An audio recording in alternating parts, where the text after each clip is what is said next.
శ్రీకృష్ణుడు దశావతారాల్లో కొన్ని లెక్కల ప్రకారంగా దశావతారాల్లో లెక్కలోకి రాడు. ఎందుకంటే దీన్ని పరిపూర్ణావతారం అంటారు.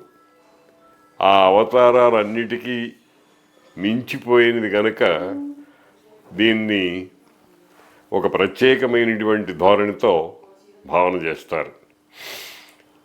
ఆయన శ్రీకృష్ణుడు భగవద్గీత ఆచార్యుడు, గీతాచార్యుడు అంటారు ఆయన్ని. గీతాచార్యుడు భగవద్గీతలో ఒక మాట చెప్పారు.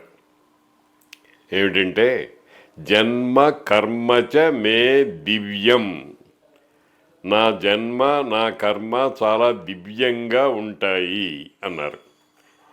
దివ్యంగా